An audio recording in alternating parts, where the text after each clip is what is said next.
What's stopping you? Are you too tired? Didn't get enough sleep? Don't have enough energy?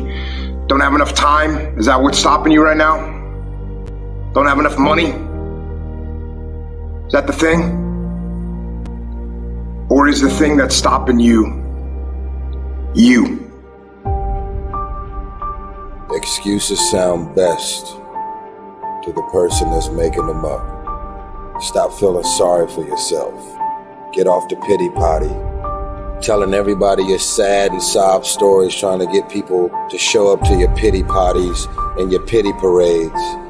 If you ever see me in a Rolls Royce, a 6 or 7 star hotel, living my life to the fullest, don't get jealous of me, because I worked my ass off to get it.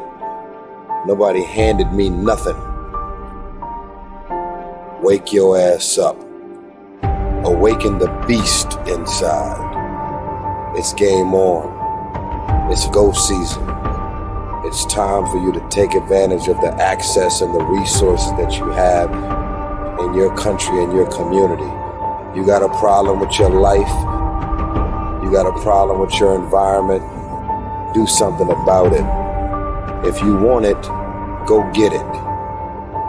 Recognize the excuses are not valid. They're conjured up, they're fabricated, they're lies. And how do you stop the lies? You stop the lies with the truth. And the truth is, you have time. You have the skill, you have the knowledge and the support and the willpower and the discipline to get it done. The fruit of everything good in life begins with a challenge. Everything is uphill that's worthwhile. And it's not going to come to you, and it's not going to fall in your lap, and it's not going to be something that, oh my God, it just was so simple. It's always going to be difficult. If you want it, you gotta go get it. This is your chance. This is your shot. This is your moment. This is your time. This is your place. This is your opportunity. This is my time. This is my moment. Tomorrow. Ain't no such thing as tomorrow. We only got today. It's your dream. If you wanted to have it, get your butt up and make it happen. If you wanted to have it, rise and grind. You still got work to do. Stay on that basketball court. Stay on that football field. It's grind season, homie.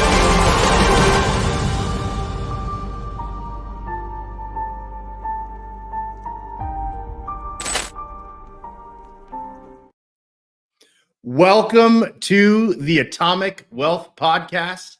I'm your host, Jordan Solomon. For those who don't know me, I'm the founder of Atomic Wealth Strategies. I'm a proud parent to 5 children and 8 fluffy huskies with my fiance, Amanda. My passion is educating and empowering entrepreneurs to become the best version of themselves. Today, we have a special guest, Fraser Bailey, who is an expert in fitness and nutrition. He's worked with students at the top of their industries, from corporate bankers, U.S. Special Forces, police and SWAT, pharmacists, medical doctors, black belt martial artists, and Silicon Valley tech savants. Fraser has also coached and mentored the likes of famous American Idol musician Chris Daughtry and super successful entrepreneurs such as Tim Bratz and Mark Evans. Super excited to bring Fraser on. What's going on, brother? Thank you for that beautiful introduction. I'm super pumped come in and just drop some awesome knowledge with your audience around the health stuff relating to investors and entrepreneurs. I mean, this is an important topic, man. So I think it's a really awesome opportunity to talk to you about all this stuff. Awesome, man. I'm excited. For a lot of the folks that have been following us, they've been watching my journey since around May 1st. I came back from a real estate investing event. And while I've always been really good at creating, money and creating wealth, and I teach these strategies to other people, I realized that there was one thing that was really the missing piece in my life. And that was, the health and fitness side of things. I was tired all the time. We as entrepreneurs, we work like crazy, we work 80 hours a week so that we don't have to work 40 hours a week for someone else. And I found myself not getting better. And I realized that if something's going to change, something has to change now. So we started this journey right around May. I believe I reached out to you and I even talked about, some one-on-one mentorship. And I was at that point where, although I was ready, I wasn't fully committed at the time. And I said, let me do it my way. Let me do the things that I know how to do. And so we started our journey. I've successfully removed, I believe now, 38 pounds of unnecessary fat from my body. I'm starting to get freaking jacked. It's becoming really exciting now. And I realized in order to get to the next level, I needed to reconnect with you and deepen that conversation as to what's the thing that's going to get me from where I am now to that next level. So super excited to be a part of your program. And Jordan, I mean, like we talked about previously, very often in the entrepreneurial world, I mean, you're working 80 hours so you don't have to do the 5, right? And it comes with a level of sacrifice. If your audience are listening to this right now and they're like, why does Jordan have a guy on talking about health when it comes to invest strategies? And the thing that I've noticed, the common thread that I've noticed with all the people at the top of their game in all areas of their life is that they use health as like an underpinning, as a foundation of everything else. And so when they can be healthier, their confidence on camera improves. They can be healthier, their energy and their bandwidth improves. When they can be healthier, they have more mental clarity, their mood is better. And so you're dealing with putting out fires all day in your businesses and all these types. And you want to have that bandwidth at the end of the day to spend time with all your kids and your huskies and all these other things, right? And so part of it is like reclaiming a lot of lost bandwidth. And so I think it's really important for people to understand that you can massively improve your productivity and your function through optimizing your health. And the body composition is like a beautiful byproduct of that. Like a lot of people will think, I just want abs. That's a byproduct of when you do the internal optimization. So we can dive into all the different areas and sort of topics, however you want to take it. We can go there. Well, as you know, health does equal wealth. So it's important to include this mindset in your day-to-day. And that's why, at Atomic Wealth Strategies, that missing piece was how do we really get folks to not only have control over their finances and control over their wealth, but also improve their quality of life? Because I know, my previous business in yacht management, I met a lot of people, a lot of very successful people, a lot of extremely wealthy people. And what I'll tell you is that not everyone was happy. And it typically equated to the people who didn't have control over their health. And, they could buy literally anything that they wanted to buy, except you can't really buy much more time. So you really got to look at health and wellness and mindset and that internal and external fitness of yourself as being your most precious commodity. Like you said, it helps you perform at a higher level.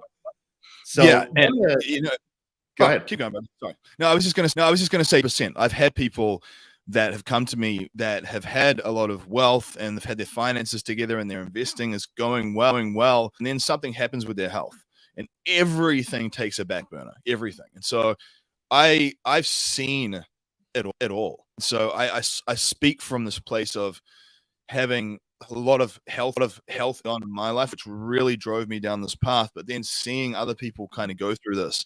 So any knowledge or empowerment of people to help them as they move through their entrepreneurial journey to make sure that they're the best version of themselves for their family, for their kids, also for them.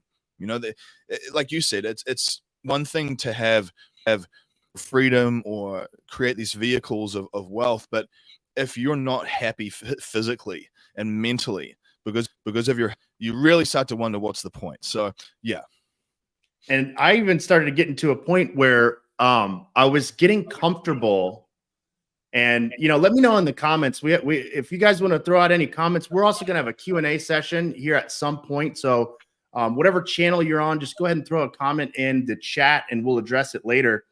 So, this is embarrassing. I was getting to a point where I have a couple back injuries. So I used that excuse as leverage to number one, why was I drinking so much? Well, I'm going to drink because I don't want to take pills. And that's the thing that's going to, alleviate my back pain, which it did. I used that excuse for a very long time.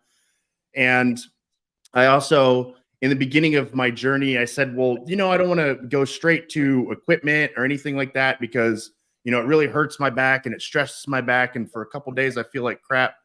Well, the excuses were getting me to a point where nothing changed in my life. And so I would go to the gym or whatever it was. I would go through this regiment for, 2 or 3 days. I would feel like absolute crap because I'm completely out of shape and I've just done all these activities that my body's not used to. So now I feel like crap for 3 or 4 days. And then the next excuse is, well, now I can't perform because, I'm sore and this and all this. I ran through every excuse that you could in the book. And those excuses brought me from 210 pounds to 261 pounds to the point where in order for me to feel comfortable with it, I would literally make jokes about, I wish I could tie my shoes or put my socks on and breathe at the same time. Yeah. And it's like wild because I coach and teach other people mindset. And one of my mentors, we talk about language patterns and we talk about self-hypnosis. And I'm looking at myself, this version of myself that I've created this kind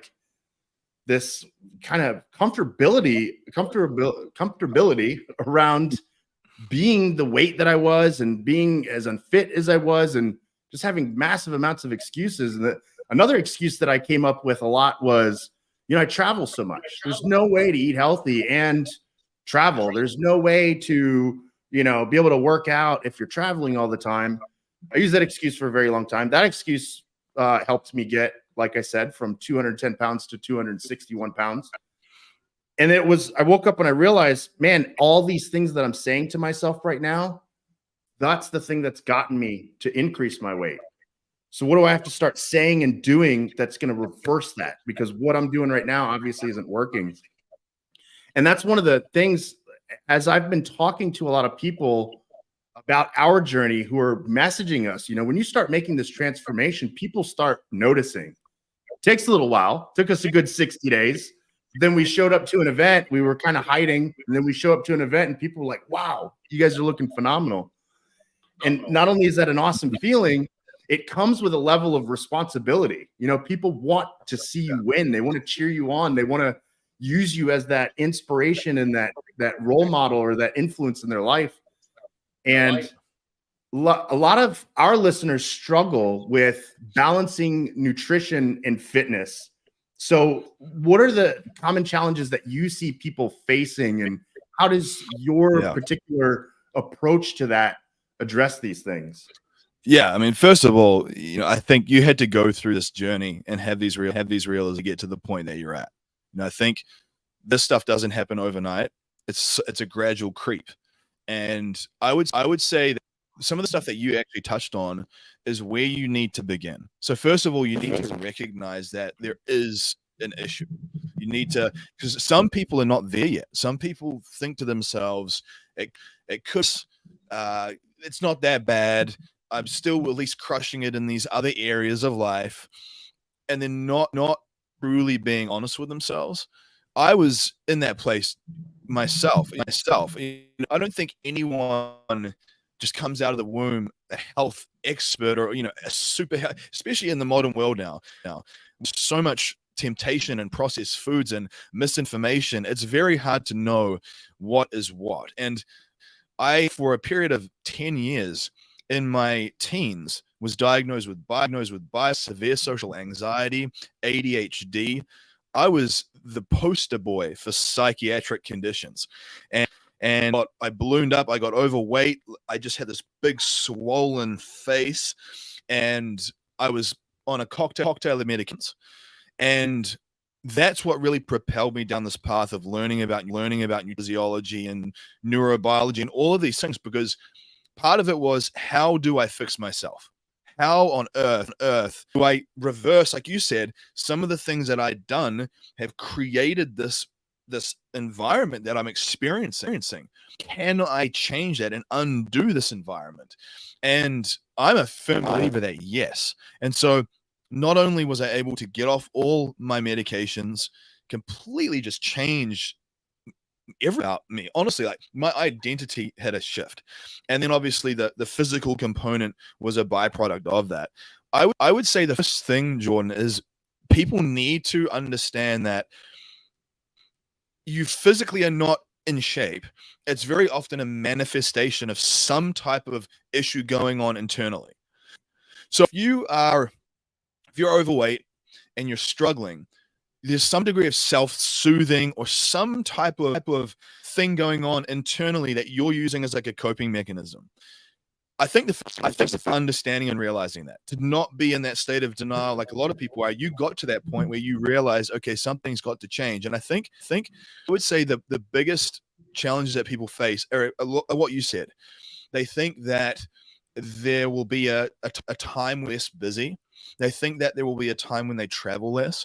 They think that there will be a better situation in the horizon somewhere, and they'll say things to themselves where they just delay and delay and delay. And what I tell people is that when you're thinking about decision making, whether it be doing a plan or getting a mentor or anything, every decision that you make either collapses the time horizon to your goal, or it extends the time horizon to your goal. So if you were to say, I'm just going to travel right now, I'm so busy, I'm doing all these keynote speaking and lectures and all these things, I'll start eating healthy in January.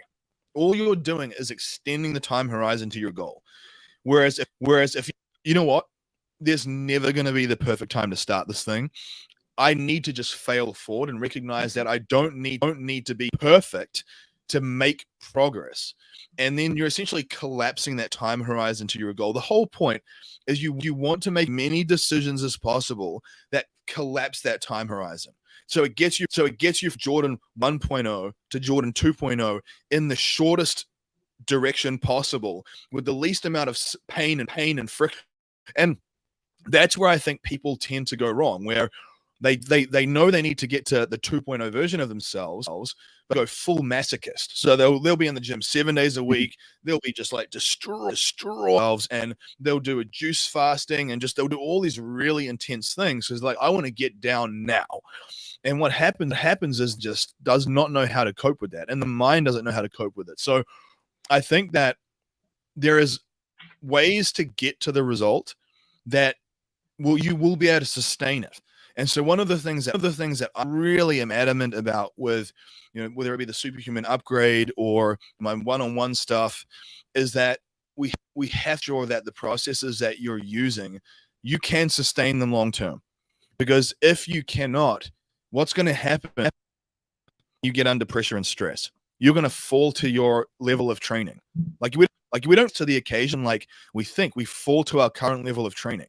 And so I know, for instance, having mentored Chris for a number of years now, he would travel all around the world.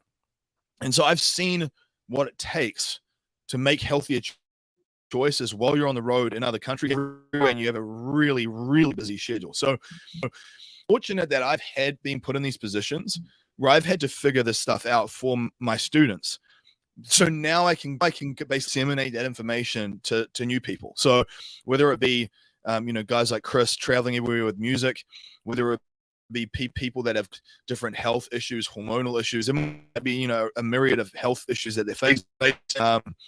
There's so many ways that you can tackle this, but I do think it comes down to just recognizing that there's never going to be the perfect time to begin. That if you can't sustain the processes that you're doing right now, and you'll probably yo-yo diet, you need to kind of recalibrate and get a system that you will be able to sustain. And the other thing that I think is kind of comforting is the notion that there is no one size fits all, like the perfect way to do it.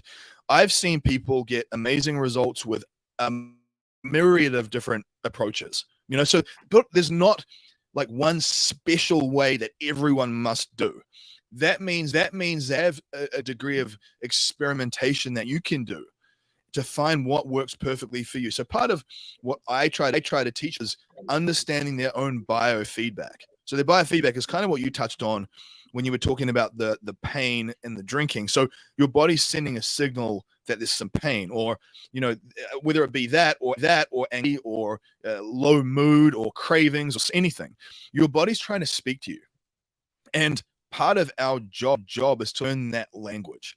And so when you can understand, okay, I'm getting cravings because I'm either dehydrated or there's some type of mineral or vitamin that I'm missing. How do you find out what that is? You plug that hole. And then when you plug that hole, you blunt that signal. Same thing with anxiety. I had to go from having crippling panic attacks and an inability to concentrate. I could not concentrate at all. And so I had to learn all of this stuff to get to the point that I'm at now. So I would say it's multifactorial, but I think the first thing is just understanding that what you're doing has resulted that you have, and that there will never be a perfect time to start anything. And that I would actually tell you to start during busy times, because think this, if you start during a busy season in your life, you build the competency to figure it out during the next busy season in your life. So if you're traveling a lot and you master how to do this while you're traveling a lot, what's going to happen next time you travel? You'll know what to do. So when you get yourself in an easier situation, it's like a walk in the park. You were to wait till you stop traveling, you might get some results when you're in the of your own place.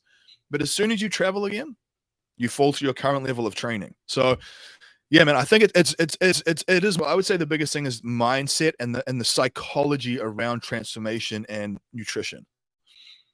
Yeah, I love that. One of the things that I really identified at the beginning of our journey was, I took a look at the big picture first. I said, May 1st, I said, we're going to do this, right? Like I know it's not going to begin perfect.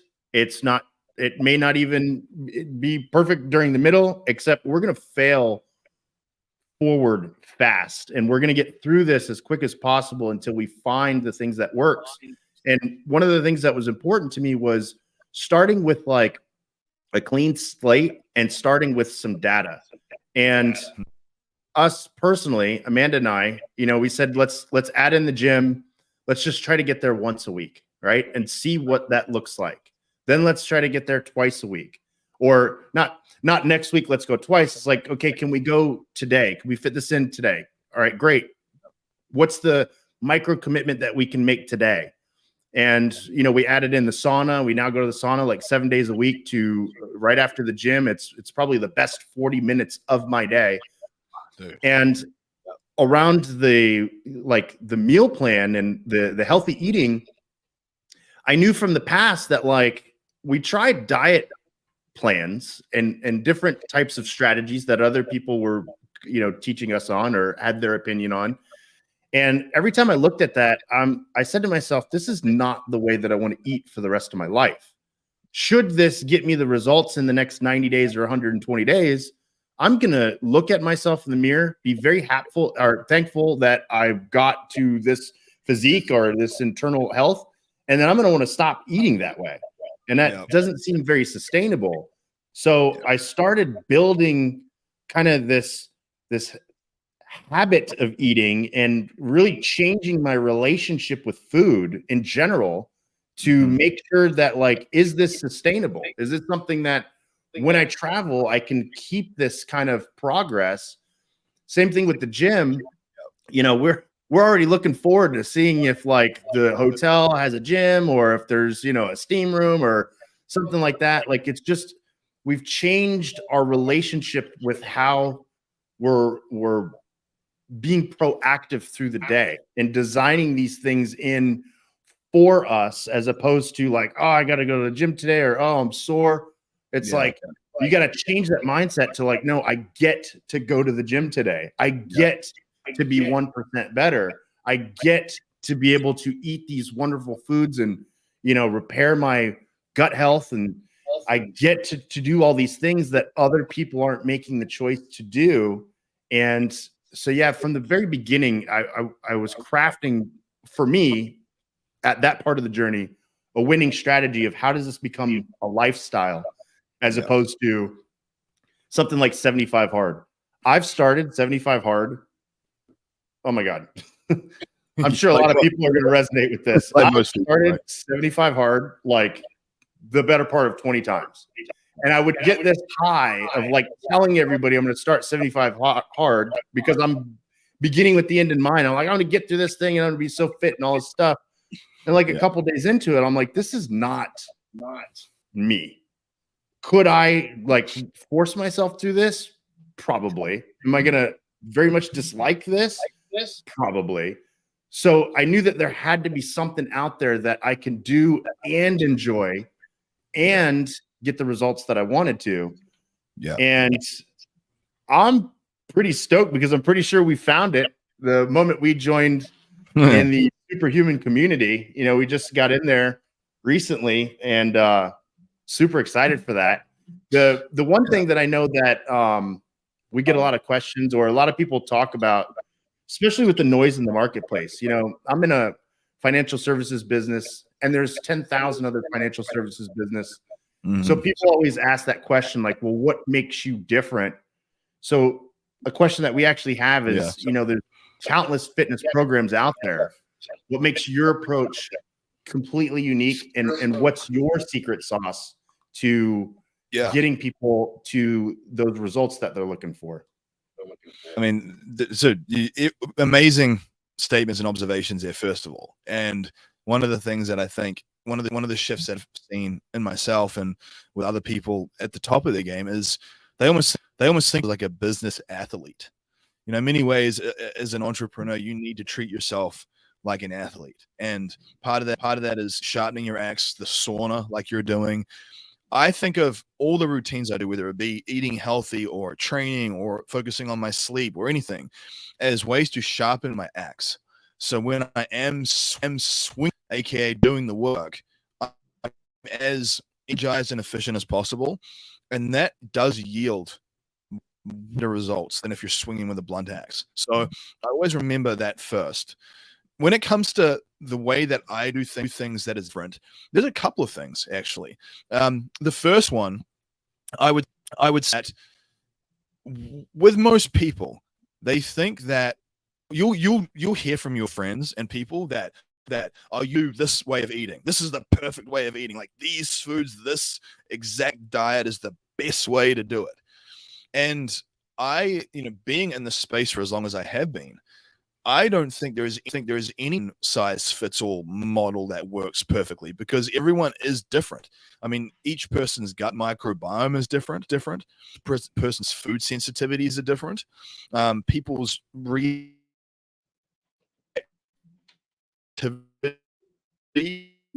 with autoimmune is different. Their hormonal profiles are different. So, are you there? Yeah, I lost you for a second. Are you there, buddy? I'm here. Drop. Question is, are you here?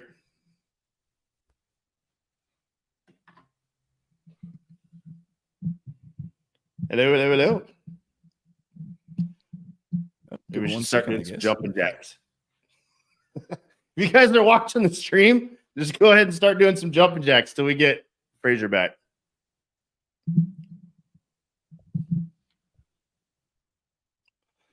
So yeah, to continue this on, I'm excited that we were able to get into the superhuman community.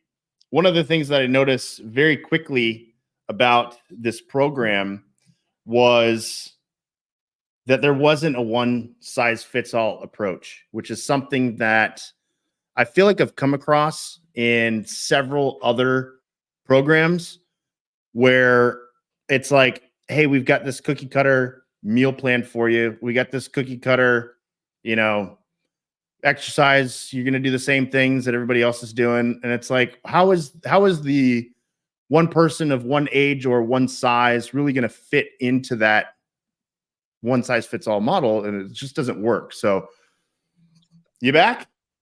Sorry, dude. Yeah, you lost me there for a second. My bad. No worries. Am We're I good. good? You hear me? Yeah. No, yeah. So I was saying, I think the first thing is a data-driven method. So you can use your blood work, you can use advanced blood panels, you can use food sensitivity tests, and use hair mineral analysis to literally figure out exactly what you should be doing in your diet.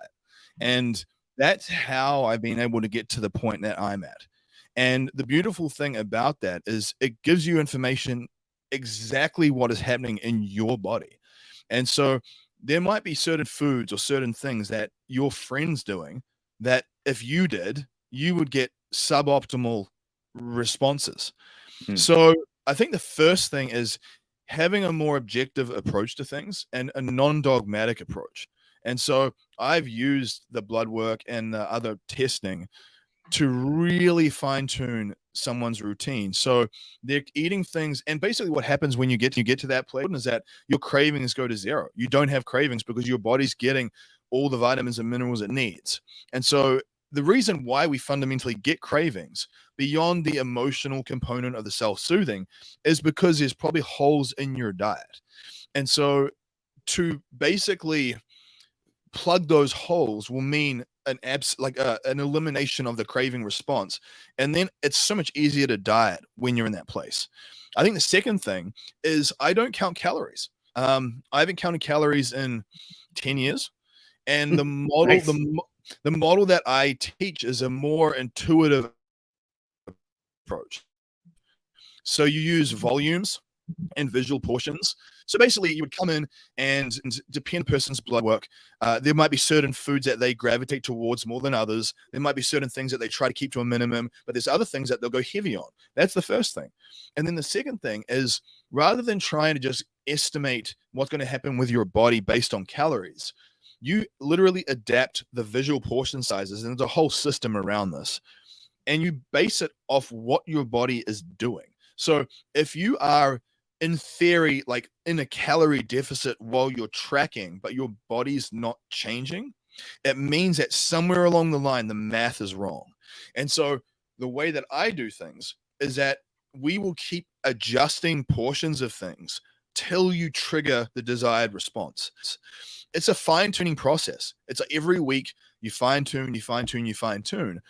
And you basically get to a point where you're at your goal without counting calories, consuming certain foods that you do enjoy and ones that you're not even opposed to. So part of it is like, even in the way that I structure what's called a refeed meal. So my refeed meal is essentially like a free meal. And I use it as a bit of a psychological break for people where I say, okay, on a day that you train, these are the A, B, and C things we want to do. So then you can insert this free meal, which gives you something that you enjoy. It's a psychological break. And then you go back to the structure right after that. And I've seen how people incorporate this, and it gives them that sanity that they need to get to the result long term. Because otherwise, what happens is, especially with things like 75 hard, is that you get to the end of the 75 days and you are just so mentally fatigued that you're about to just go pig out. And so I would say that the main things are the blood work based response, and even the other testing.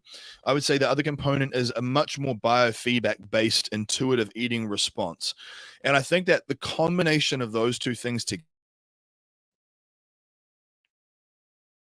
where you don't actually feel you're dieting. Now, I've had many people say that. I've had people get to the goal and they said, I've got to tell you, Fraser, like, I don't even feel like I'm on a diet. It's such a weird feeling because we've conditioned ourselves, Jordan, to think that dieting and getting in great shape should be brutally painful. Like it has to be absolute suffering. And I actually don't think that's true. I don't think that you have to sort of brutalize yourself.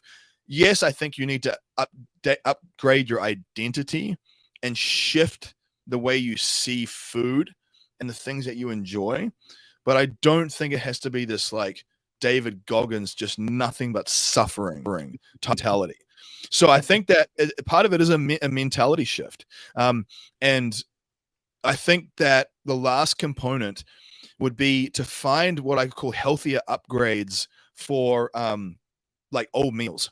So one of the things that people don't realize is that pretty much with any food or any meal that you love, there is a healthier upgrade of that thing out there. You can make healthier mac and cheese. You can make I'm going to healthier throw one burgers and at you. fries. I'm going to throw one at you. One of my favorite meals. And this one definitely helped me put on some extra weight. Yep. Biscuits and gravy. Biscuits Yep. and sausage gravy. Yep. Throwing your curveball. Tell me the healthy version of a big pile of biscuits and gravy.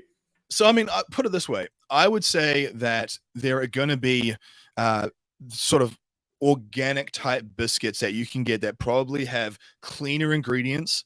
Now, they wouldn't not necessarily be a ton less calories, but you've got to remember that the quality of the ingredients is important, because that's what drives a lot of the inflammation and hormonal responses in the body. So I would go to Whole Foods, for instance. There would be I know my wife's done biscuits before. I haven't done them in such a long time. I can't think of the brand off the top of my head, but there would be a brand that she would grab, and we would literally get an organic mushroom gravy like mix and just get down. And again, part of it is like, it's not even that you're trying to find something that's low in calories. It's that you're trying to find something that has healthier ingredients. See, people that get stuck in the calorie counting model, they don't think about the quality of the food. And that's what drives a lot of the anxiety or the ADHD and the sort of the things that you experience. And so I would say, if you find a healthier upgrade of that biscuits and gravy that has cleaner ingredients, yes, you still need to be mindful of your portion sizes of it. That was the problem. Yeah, and what I would do in that instance is I would just position the fuels around that to cater for that. So I'd say, okay, on that day where you're going to do that, you'll have X amount of that thing, but we might trim back some of your snacks or something. So we would manipulate things in other areas just a little bit, just on that day, just to make the room for that thing. So part of it is a little bit like a puzzle, and you're kind of moving the pieces around. And early on, it can feel overwhelming. But once you've been doing this for a while, you intuitively just know. And so obviously with me in your corner, I could look at you and I could look at what you want to do, and I could intuitively give you, hey, change this, this, and this, and you'll be able to fit it in for that meal. Go for it. Enjoy it.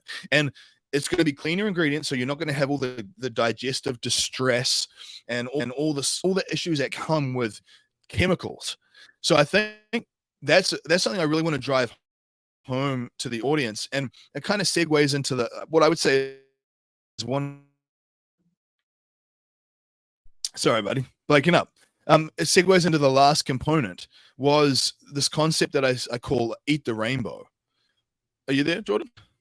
Yep. Are you there? We can hear you. Yep. Sorry. I keep breaking up, and I'm like, I'm not sure if it's like, yeah. The other thing that I would say is this concept of called eat the rainbow, meaning, with your main meals, as much as you can, ask yourself, where is your green, where is your red, and where is your orange vegetable? And so it could be a fry, it could be a crock pot type thing, it could be a salad, it could be oven roasted vegetables, because each color is representative of a different set of vitamins and minerals. And so, like I said at the start, part of optimizing how you feel, reducing cravings, improving energy, is plugging all those little nutritional holes. So when you do that with that eat the rainbow concept, and that's only one concept within the superhuman upgrade that I really drive home amongst many, you basically plug all the holes. You find healthier upgrades for all the sort of foods that you love. I mean, there's even things, for instance, that we'll do for Thanksgiving that are healthier upgrades, and it's not even, Jordan, because I'm this sort of food Nazi and I don't want to eat like all the junk. It's more because of the way it makes me feel. I notice that when I eat poorly, my digestion is terrible. My mood, my energy, everything just really goes downhill. And I tell people, pay attention to how you feel the next day. One of the things that people don't think about. They might get an acute digestive response to something. They'll eat something and they might feel bloated, right? But they often don't make the connection that when they wake up the next morning and they feel just groggy and irritable, especially irritable and anxious, they don't understand that that's almost always from some of those food choices the day before. And it's been having this sort of inflammatory effect. I see it in people's blood work. They have elevations in certain inflammation markers like C-reactive protein and ApoB. That inflammation is not just localized to your cardiovascular system or your arteries and your veins. And what your brain is literally made up of capillaries, arteries, and veins. So you're essentially getting some type of cognitive inflammation as well. And so it all ties back to like not just calories, but the quality of food. And that's a big part of what I teach is the quality, because in that way, when you improve the quality, you obviously reduce inflammation, and then you just start to feel so much better. I mean, people don't often know how terrible it's probably like with you. I'm sure that in the height of when you were up at like 260, when you look back now, you realize how poorly you felt, right? But at the time, you might have not realized it to such a degree. You probably knew that you weren't feeling good, but you didn't realize how bad it was till you step back and have like a bird's eye view, right? The way I feel now is 1,000% better than what I was feeling at that weight. That was the heaviest I've ever been. I've not really been one that has fluctuated fluctuated weight a lot throughout my life. I've always been like outside physical work, in construction. My previous business, I was in yacht management for several years. And so I was always outside. In yacht management, I had to be fit. So I was pretty fit. Except the difference between that period or that season of my life and literally since May 1st and this journey that we're on now, internally, I'm not externally, physically, the visual is not looking as the picture that I want it yet. But internally, I feel better than when I was 20 years old. And it's because we've eliminated just anything that doesn't serve us properly. We've added in, amazing whole foods. The folks that follow us will see that, Amanda's always baking fresh, like sourdough bread. We have a sourdough starter now. His name's Bob the Blob, right? So we got all this healthy stuff that we're bringing into our lives, and the sauna, all that stuff. And it's interesting. So you brought up blood work. I'm fascinated by this because I didn't even know that this was like a thing until I started seeing a lot of Gary Brecka. And then in the sauna, I spend that 40 minutes educating myself. So I'll like watch like a Andrew Huberman podcast or something. And I noticed he kept bringing up blood work, and he kept bringing up, a specific company. And I looked at it. I was like, man, I'm fascinated by blood work. We should go check this out. And I want you to touch on this because the journey that I took was, where do I go? Who do I trust? How do I speak to a doctor? Where do I get my blood drawn? What do I even ask them for?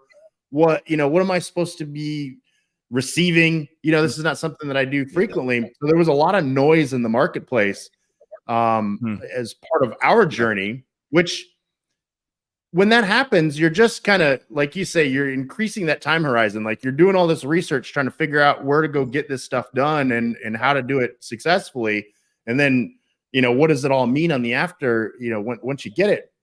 So definitely touch on the blood work a little bit, because I think that's a huge piece to all this, backing up logic with data, right? We know logically we do these things to get healthier, but when you look at your blood work and you back that logic up with data, that's been really fascinating. I'm actually looking really forward to, I believe in like 60 days, we're going to get our blood work done again, because we did one 60 days prior. Right now is a great time. We're starting this challenge. We're giving away $1,000 for anybody who's listening.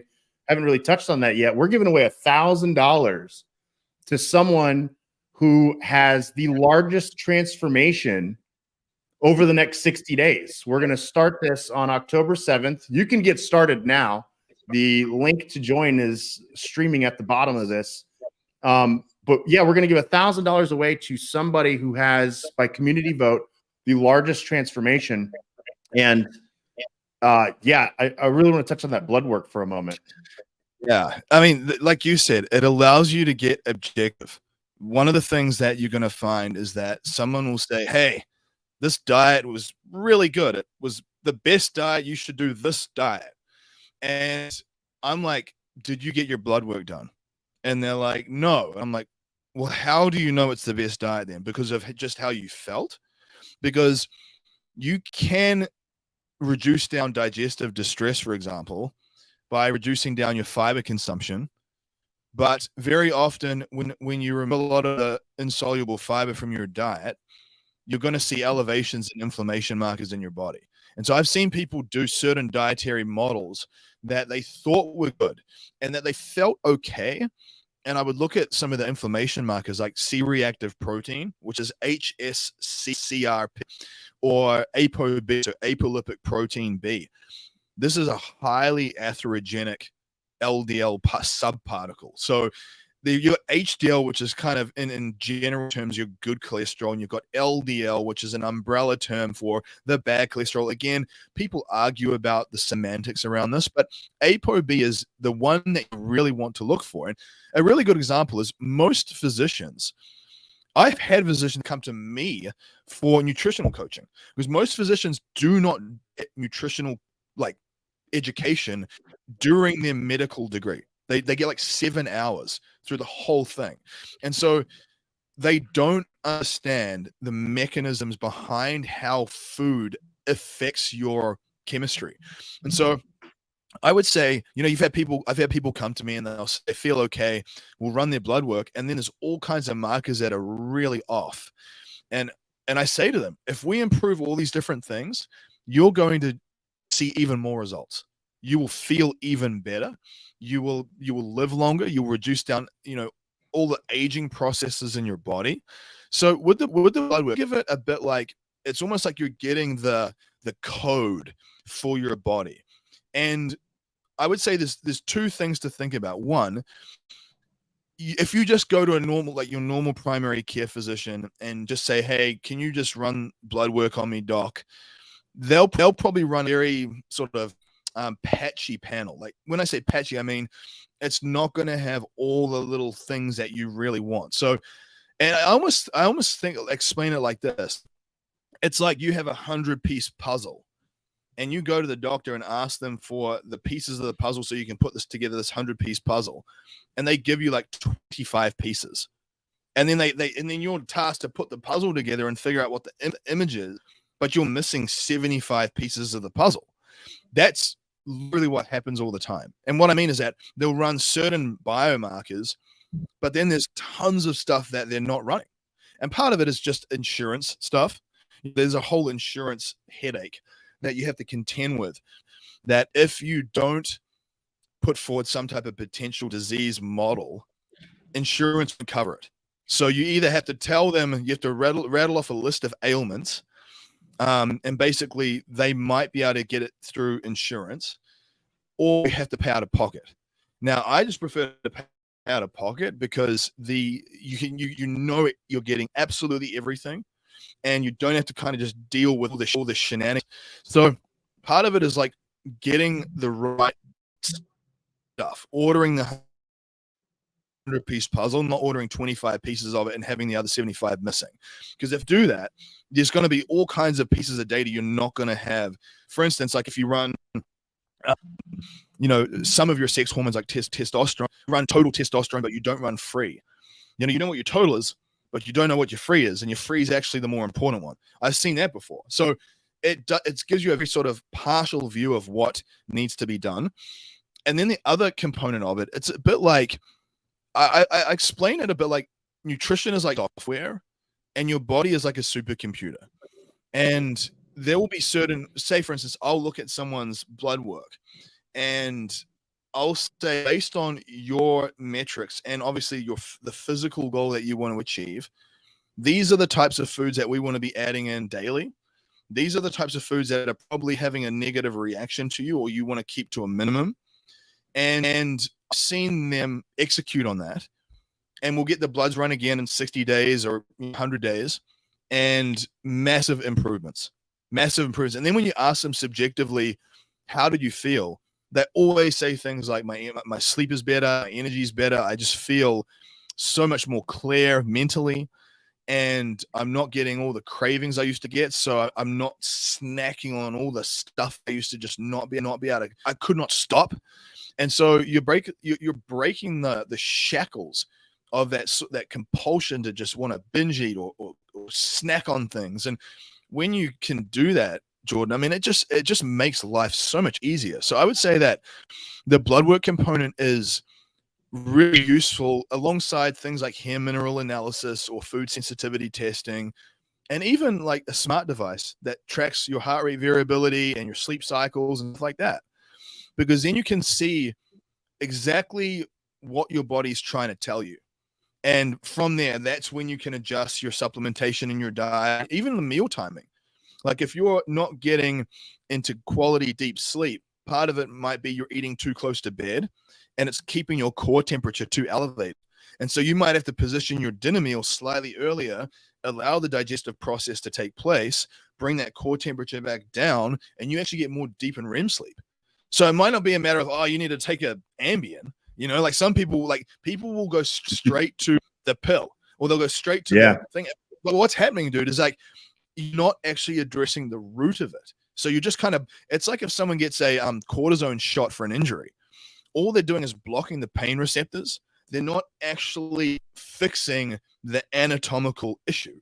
And it's the same thing with energy levels when people need to take a lot of caffeine or they need to take a lot of Ritalin or Adderall.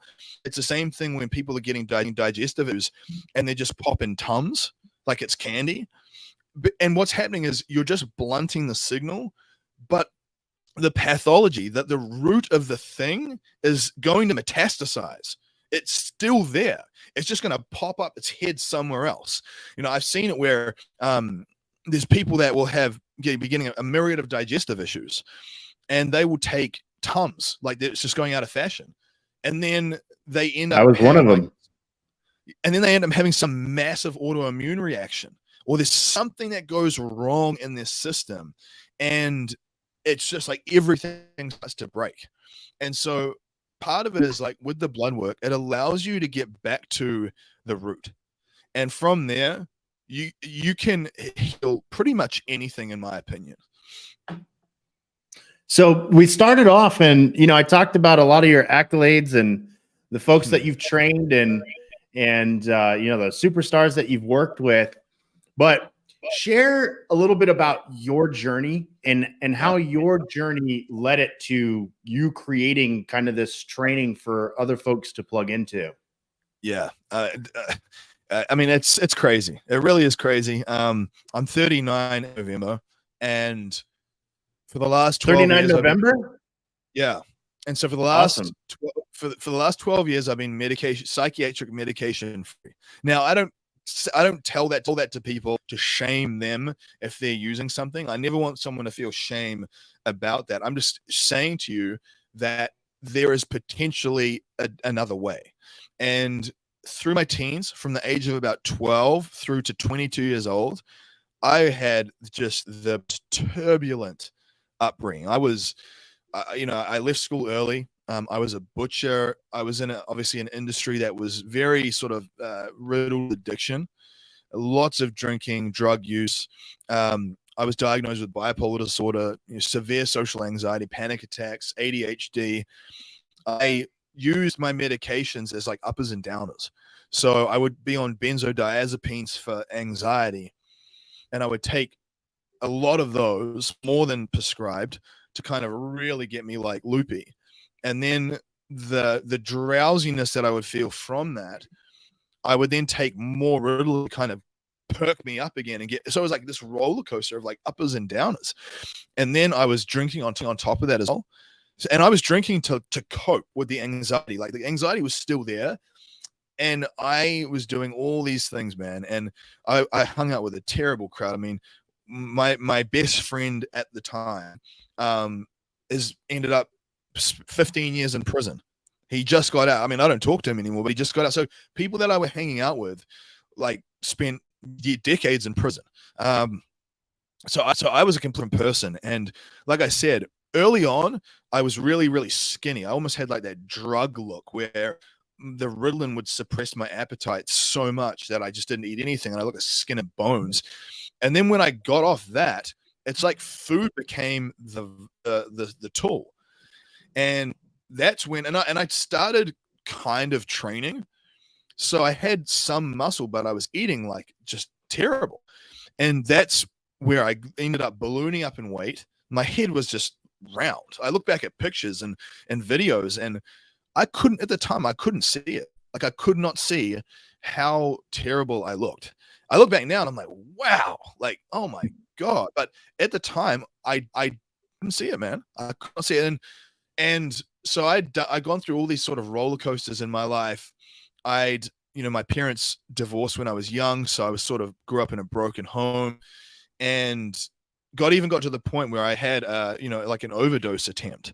Had an overdose attempt at my dad's house, and ambulance comes, pumps my stomach. I mean, it's like, dude, it was wild. I mean, just the type of person I was. When I say I was a different person, I mean it in every sense of the word.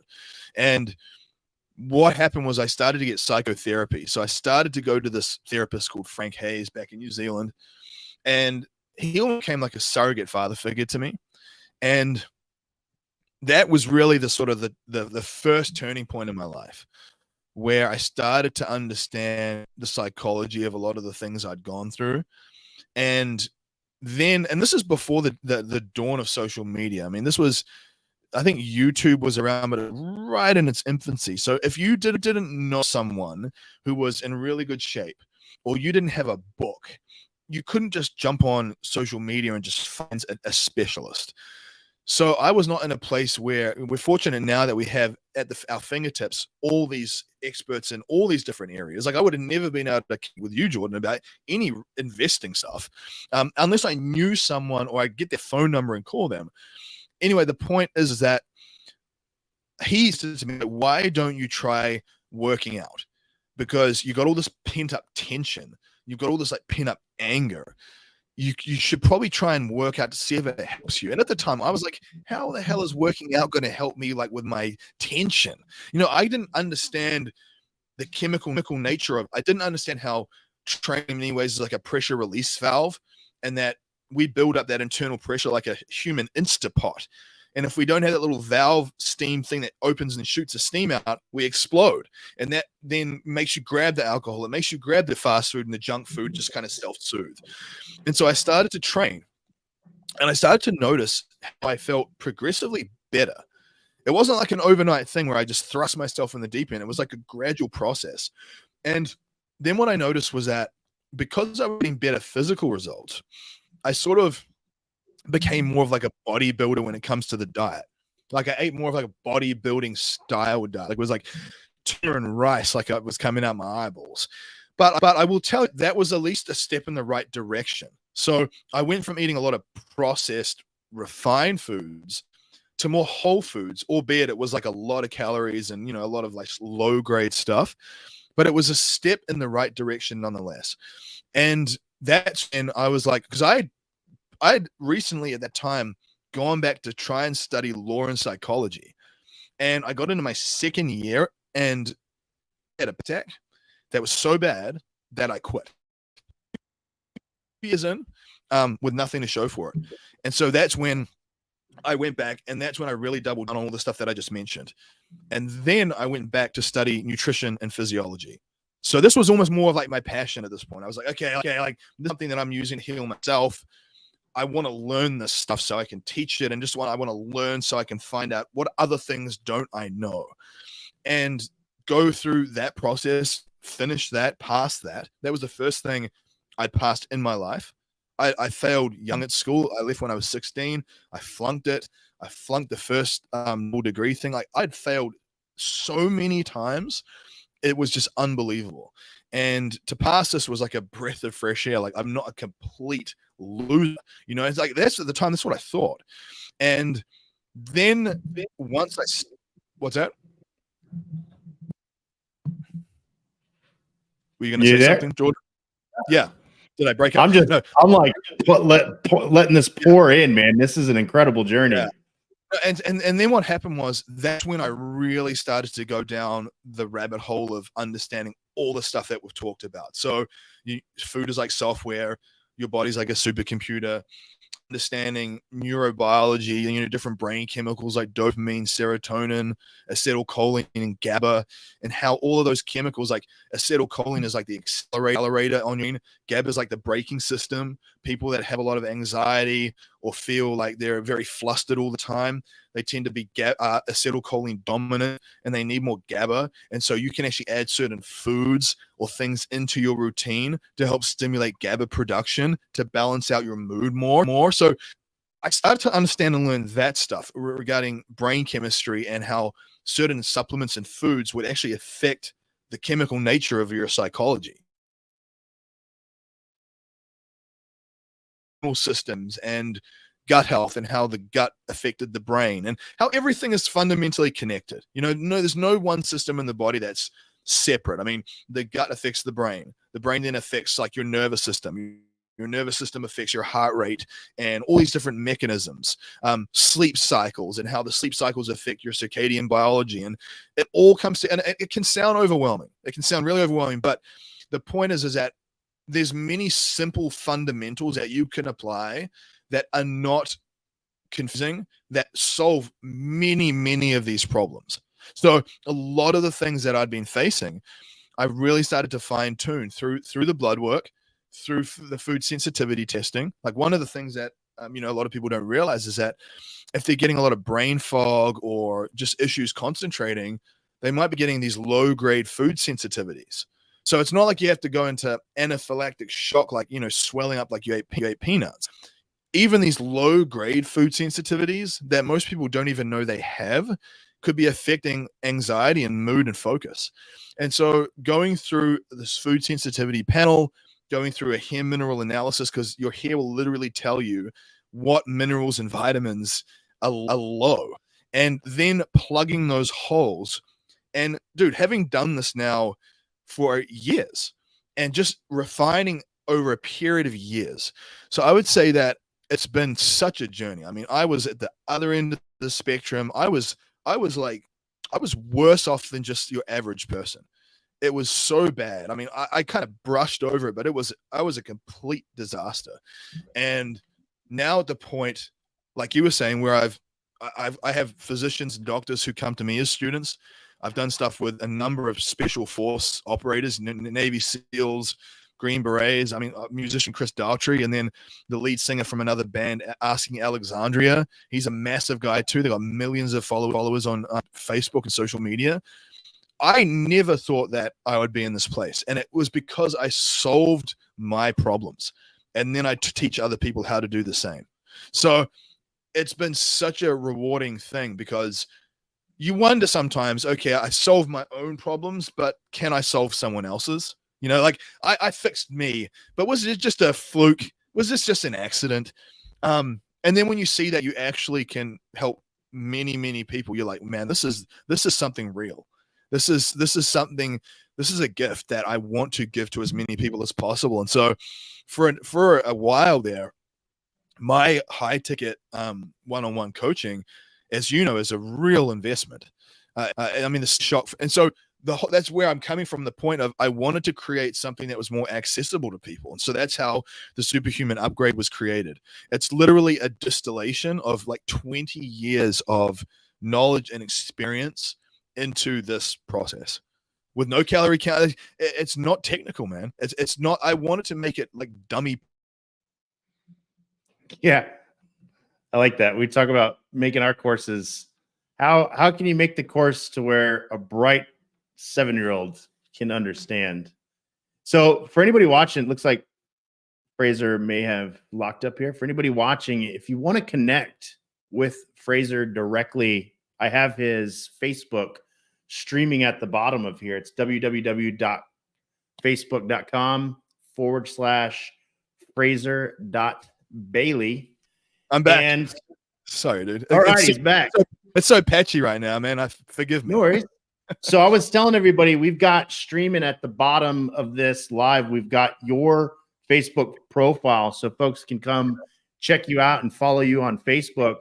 And the next thing that I want to talk about here is what everybody wants to see, and everybody wants to talk about the results. What, you know, when you're thinking about this journey, and this is also, you know, there's a marketing aspect to this too, right? What is the result? So when we sell courses or we engage our students, we're showing them like, here's you before me, and here's you after me. So I'm gonna put up a picture. This is the first time I've done this on StreamYard. So I'm going to put up a picture. Hopefully this works. And I just want you to tell me a quick story about this individual, if you don't mind. Let's see if this works. Absolutely.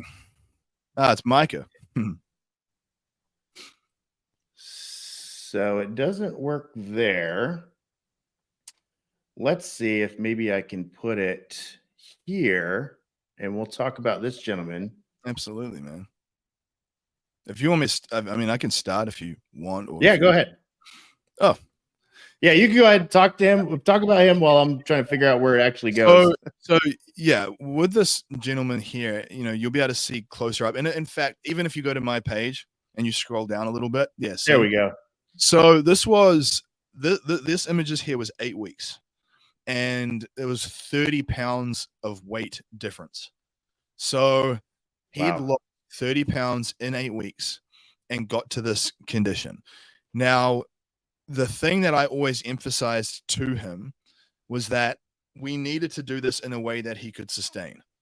So he got to that 8-week point, and now we've stabilized him there, and he's sustaining it without any calorie counting, without hours of cardio, and just, you know, just pulverizing himself into the ground. The reason why something like this works like this, and there's other examples like this too, is because when you understand the chemical nature of the body and you give it the right things, everything optimizes as a byproduct. Like, you reduce down the friction. Think of like your body is like a drag car racing down the drag strip. Most people, just because they just don't understand physiology that well, they'll be racing, but the parachute will be half ejected the whole time. So they're racing down the drag strip, but there's so much friction and air resistance that they're not really going that fast. They're like, oh God, and their foot's to the floor. Their foot's to the floor, and they're like, oh my God, this is so painful. Like, my results are just not coming. And you got your parachute ejected, and you're trying to redline it. This is like taking that parachute and stuffing it back in the back and packing it away and closing the trunk. And now all of a sudden, that same amount of effort of you putting down on the accelerator gets you to high speed. So part of it is understanding the complexity of human physiology, but then distilling it down into simple processes. So with this, it was training 5 days a week, 45 minutes. There's been people, depending on if they've got injuries or not. I always tell people also, like, just do the best that you can. I definitely have the nature that I've seen in my own life the results I've been able to create through being imperfect. Most people feel like if they cannot do something 100%, they're not going to do it at all. It's kind of like throwing the baby out with the bathwater. I have another analogy. It's a bit like you're driving down the road and you have one of your tires, you hit a pothole and one of your tires blows out, and you're so mad, you get out and you slash the other three just because. That's kind of what we do when we have like a bad meal. We get out and we're like, oh, screw it. We just throw everything out the window. I really try to help people understand that mindset is like a 1.0 mindset. And I use those analogies to help illuminate the sort of irrational thinking that the human mind has. And how would a 2.0 version of yourself think? And a 2.0 version would say, okay, that was a mistake. I'm going to learn from this. I'm going to pay attention to my biofeedback. What's the next best step that I can do right now? Get back to the plan, have that healthy meal for dinner instead. And so Micah got to these results. And one of the biggest drivers in getting leaner is your ability to build muscle. See, a lot of people, what they try and do is they try to cardio their way to fat loss. So they'll add in more cardio, And what they're trying to do is they're trying to create a calorie deficit by exercising. What you really want to be doing, and this is what he did, was we use the special muscle building techniques that I push and that I talk about and that I use, and we built more muscle, which raises your metabolic rate. So then you burn through all your calories while you're resting.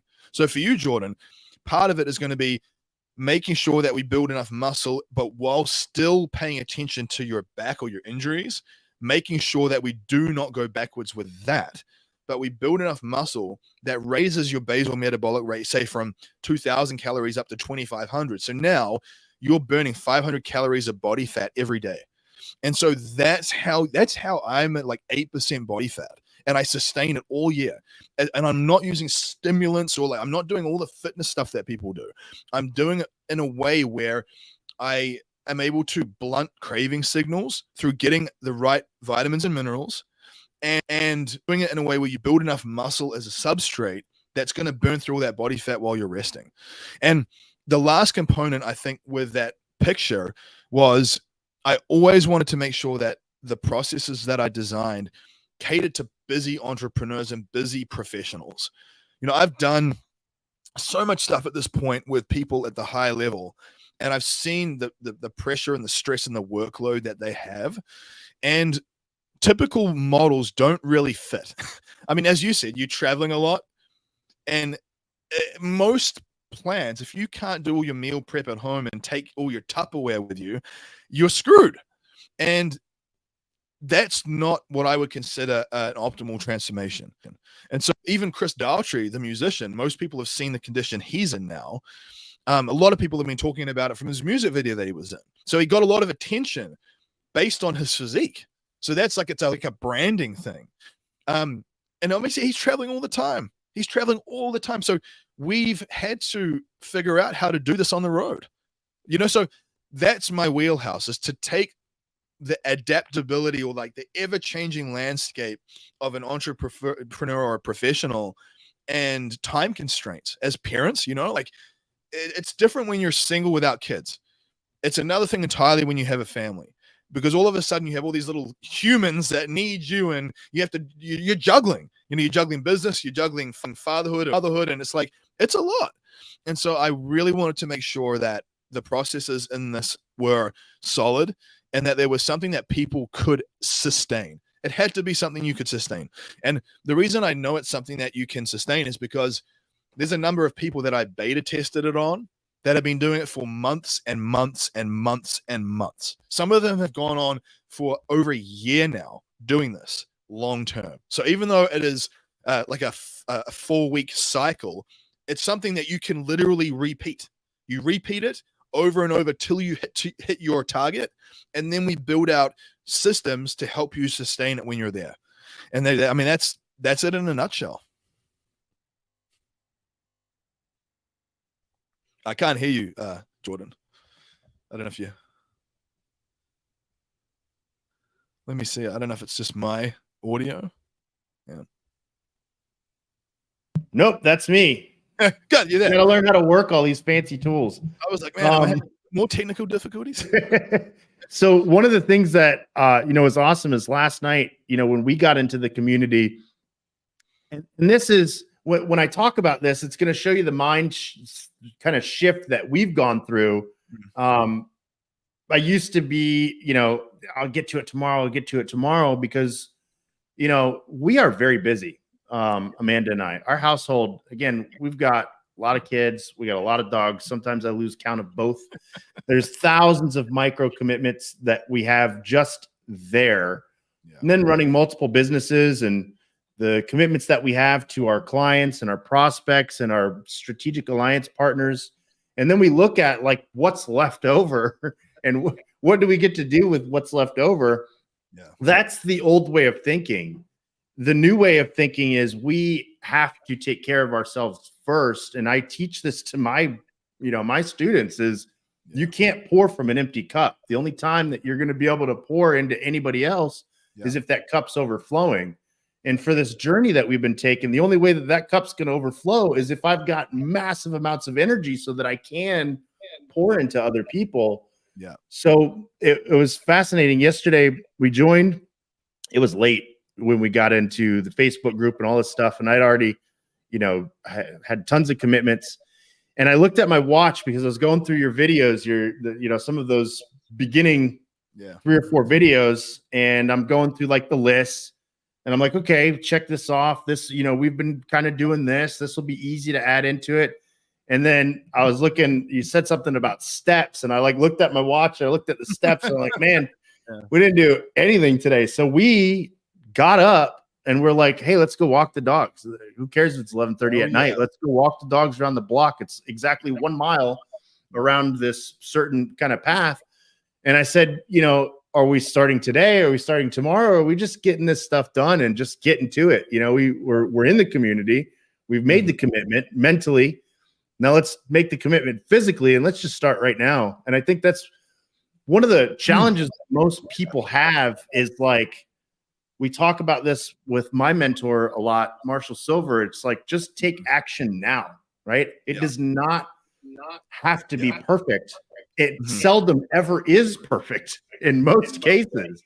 There's not one thing that I'm doing right now in my life that I started out doing perfectly ever in any scenario, whether it's the first podcast or the first, presentation on stage, or whether it's your first coaching client or your first time sending traffic to a website, whatever it is, nothing ever works perfectly that first run.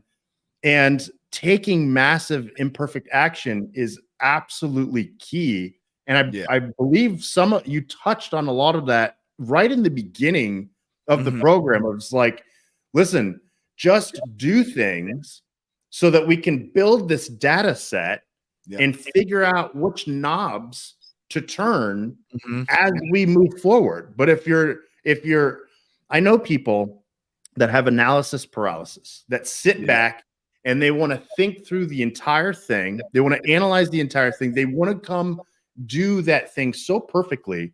Yeah. And it's fascinating to me because I know a lot of people in the fitness or that are not where they want to be internally and externally in their health and fitness journey, who do a lot of analyzing.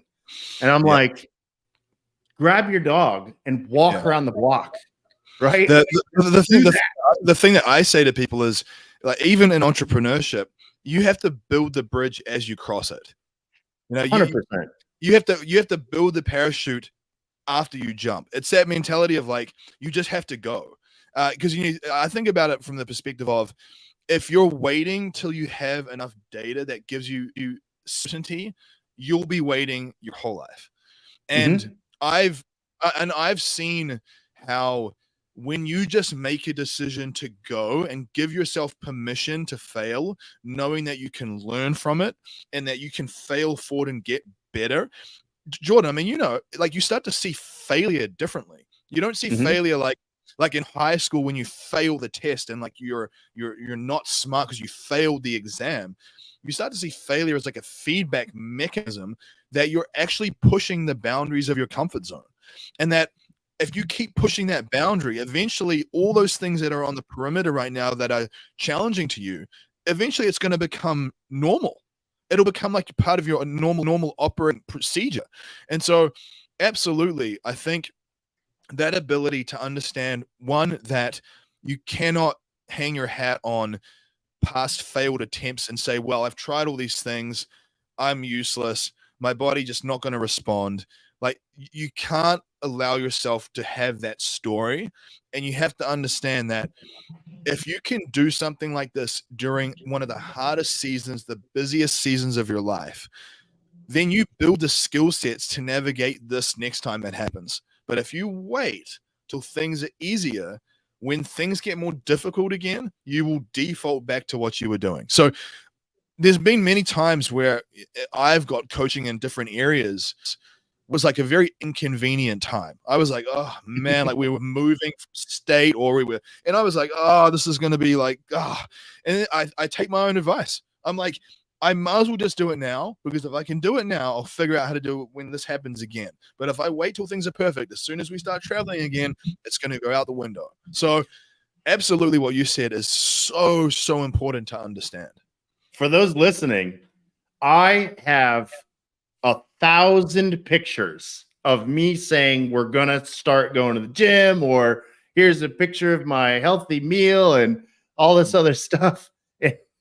And I did that and cruised my way right up to 261 pounds, saying the whole way that, oh, I'm going to get started soon, or I can't do this because I'm traveling, or I can't do this because we're really busy in business.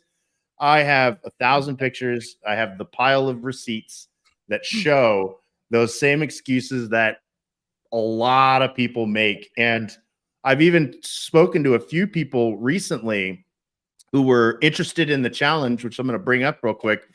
And they're like, send me some details on the challenge. And I'm like, yeah, so this is, I'm turning 40, and I have this very vivid image of myself turning 40, December 14th, level 40.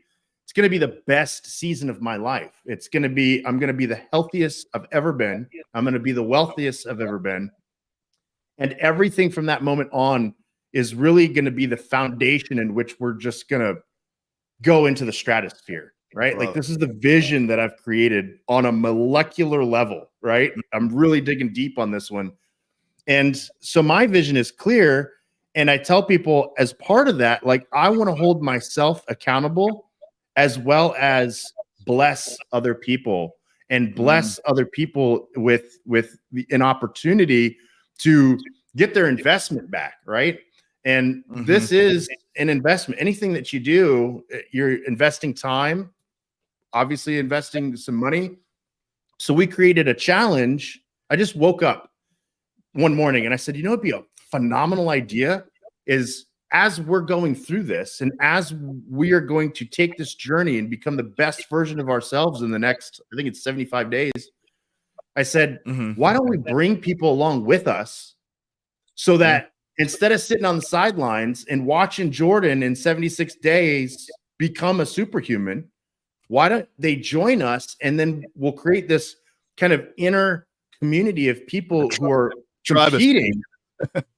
competing for $1,000, which gets their entire investment back into the program. So now you win $1,000. You become the fittest that you've ever been, because you probably have to be super fit to be able to win to get the vote to win the contest.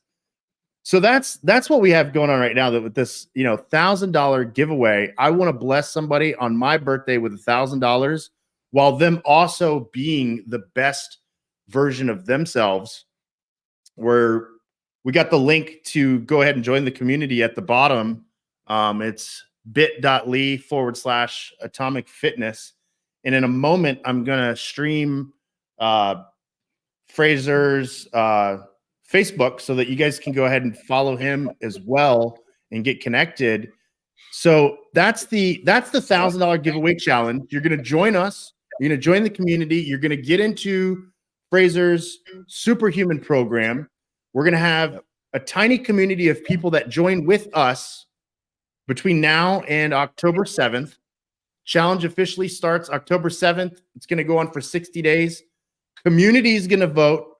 I'm not in the challenge, so you're welcome, because nobody's beaten me. Amanda is not in the challenge. You're welcome, because nobody's beaten us. And we're not even going to vote. It's going to be a community vote of before picture, after picture of 60 days, using Fraser's program and getting dialed into the superhuman 2.0 version of yourself.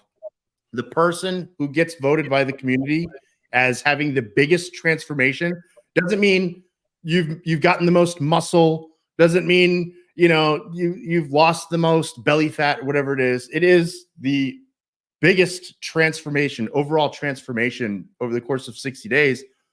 On my birthday, I'm going to bless you with $1,000 because I want you to win. That's what the challenge is.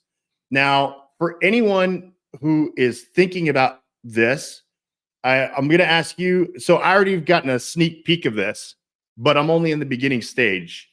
So Fraser, if you're with us, for somebody who's considering joining the program, what should they expect for the first few weeks, and how do you set them up for success?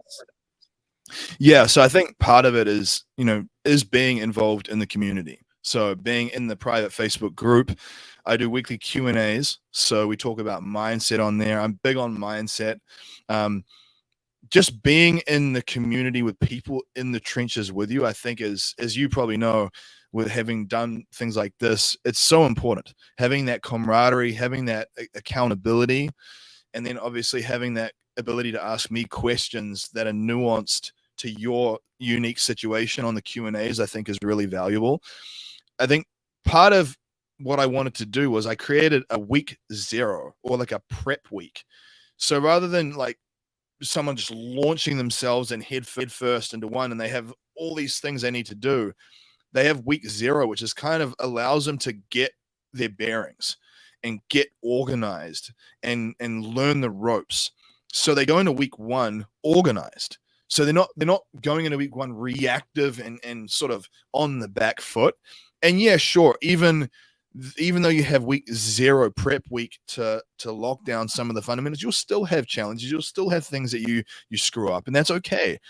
And I think part of it also is in the group, if someone's having an issue with the workouts or if having an issue with something, I have so much knowledge at my disposal on how to troubleshoot pretty much anything. And I'm able to give people customized bits of feedback that, hey, change this thing, or you're having trouble with this, add this and change this.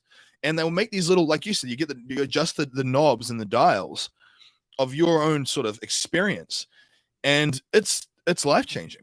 So I think part of it is there's a nutritional component, there's a supplementation component, and there's a training component, but there's also like a lifestyle / accountability / tribal component.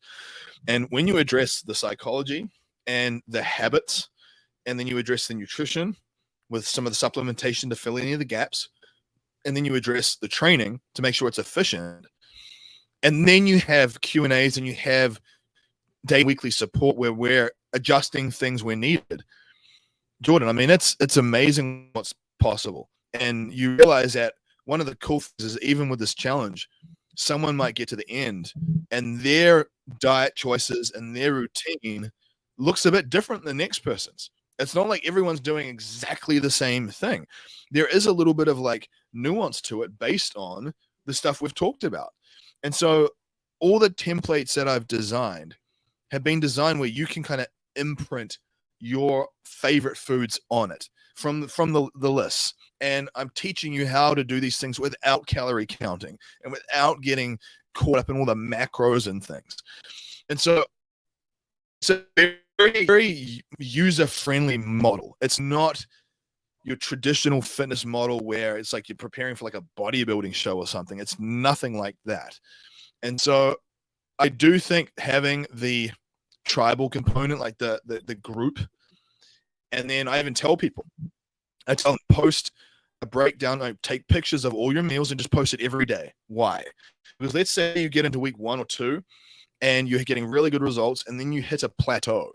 When you're at that plateau, and it will happen, I can pull up your name and I can look at everything you've done, and I can literally tell you, hey, you need to change this and this and replace it with these things and add this thing in, and you'll be good to go.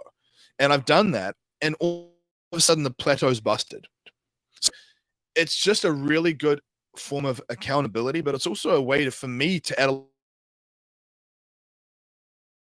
cookie cutter thing. There is some nuance to it. There is some customization to it based on the live Q&As, based on people's posts. So it is, I mean, I want to try to make it as nuanced as possible for people. I don't think, a cookie cutter model is necessarily the best way, but I do think that the framework is what you need. And then you can superimpose some of the food choices onto it based off what you like and based off, recommendations that I might give you on the blood work, that type of thing. Yeah, that's what I like, is it very much is a framework. It's not cookie cutter, but there is a framework for success, right? There's like a step ladder. Yep. Fraser, this has been awesome, man. I appreciate your time. I appreciate, absolutely, hopping on here, the Atomic Wealth Podcast. This has been like super enlightening. I know we're going to have a lot of people who are going to watch the replay of this. I have several people already messaging me wanting more information. I asked you a question the other day in our chat. We've got like 2 awesome things that we can give to people for free, right? There's 2 kind of, there's a blueprint. I know there's a blood work blueprint, and then there's something else, and a travel protocol. Awesome. So let's talk about that for a second before we wrap up. Yeah, so the blood work blueprint, that is pretty much addressing a lot of the questions that we talked about. So, if you're going to go get your blood work done, what do you request? How do you request it? And it even gives you some of the things that you can fine tune. So, it'll say, hey, if there's certain things that are abnormal, these are the types of things you'd want to add in or pay attention to. So it's a lot of the start points that we literally discussed in this conversation.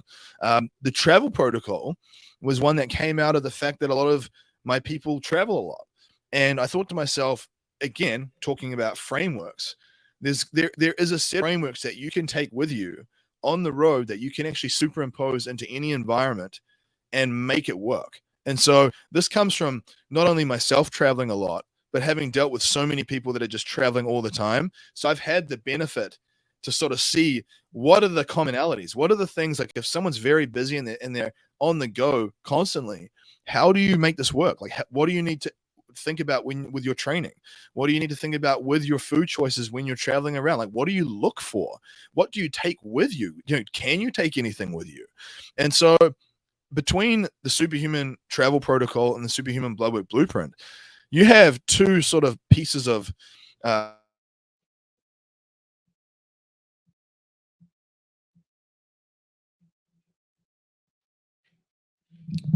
We lost him. back? Yeah. Sorry, man. It's been very patchy. No worries. Forgive me. You're good. Yeah, so the Superhuman Travel Protocol and the Superhuman Bloodwork Blueprint are the 2 blueprints, basically. Awesome. So we're going to give that away to everybody for free. Anybody that comments on this video, I know it's streaming in several different locations on YouTube, on Facebook. All you got to do is comment, DM me, DM Amanda, reach out to Fraser. His Facebook link is streaming at the bottom here, facebook.com/Fraser.Bailey. Definitely get connected with him. You got a lot of motivational stuff that you post on your Facebook and your stories all the time. I'm constantly watching them. It's making me realize I need to get the heck up and start moving. And so I love it. I'm super excited to be in this community. I'm super excited to be able to bless somebody with $1,000 on my birthday after this 60-day challenge. That's so cool, man. For anyone who wants to get started, the link should have been streaming here somewhere. If you don't see it, just comment, DM us. We'll get back to you. I've probably got like 100 DMs right now. Can't wait to get to those and start talking to people about their fitness journey. Fraser, thank you so much. I really appreciate your time. Absolutely. And we should do this again, man, because I believe that this is really needed in the marketplace.